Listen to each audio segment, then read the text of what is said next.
নমস্কার বন্ধুরা, টেস্টি বাইটসে সবাইকে স্বাগত। মাছের ঝোল তরকারি খেতে যখন ভালো না লাগে তখন এই রেসিপিটা বানিয়ে খেয়ে আপনারা দেখতে পারেন।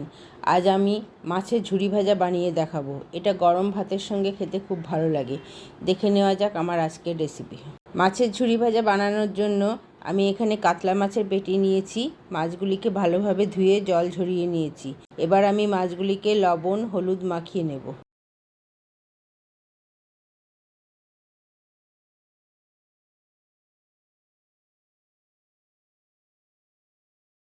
এরপর কড়াই বসিয়ে পরিমাণ মতো সর্ষের তেল দেব সব মাছগুলিকে ভেজে নেওয়ার জন্য।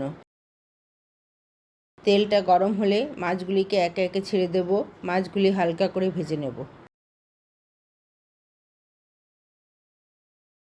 মাছগুলি আমার ভাজা হয়ে গেছে। মাছগুলিকে এবার একটা পাত্রে তুলে নেব।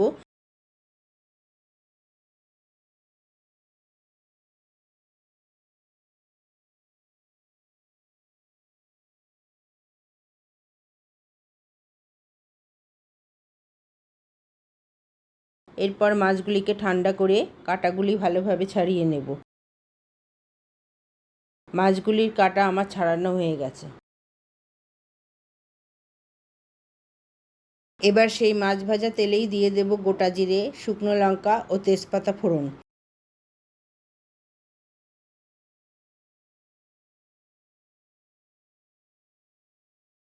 ফোড়নটা একটু ভাজা হলে দিয়ে দেব কুচিয়ে রাখা পেঁয়াজ।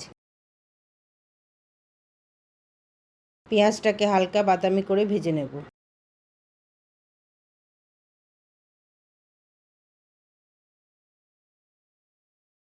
এরপর দেব রসুন কুচি ও কাঁচা লঙ্কা কুচি। সবগুলিকে ভেজে নেব।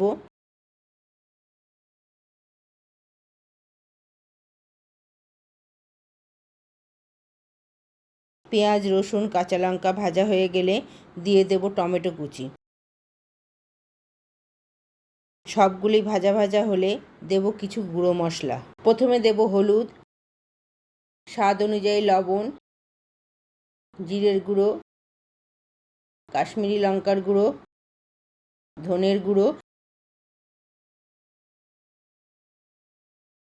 আর ঝাল লঙ্কার গুঁড়ো। সব মশলাকে পেঁয়াজের সাথে ভালোভাবে কষে নেব।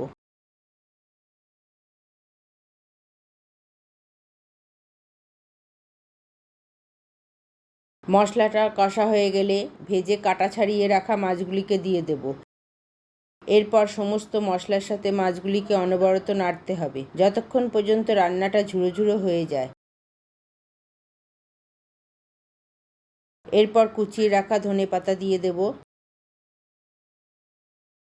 ধনেপাতা দিয়েও আরও কিছুক্ষণ নাড়াচাড়া করব। আমাদের মাছের ঝুরি ভাজা তৈরি হয়ে গেছে। আমার এই রেসিপি যদি আপনাদের পছন্দ হয়ে থাকে বাড়িতে অবশ্যই ট্রাই করুন। আর যারা এখনও পর্যন্ত আমার চ্যানেলকে সাবস্ক্রাইব করেননি তারা অবশ্যই সাবস্ক্রাইব করে বেল আইকন অল করে দেবেন, যাতে আমি যখনই নতুন কোনো রেসিপি ছাড়ব সবার আগে আপনাদের কাছে নোটিফিকেশন পৌঁছে যায়। আজ তাহলে এখানেই শেষ। আবার দেখা হবে অন্য কোনো ভিডিওতে। সকলেই ভালো থাকবেন, সুস্থ থাকবেন। ধন্যবাদ।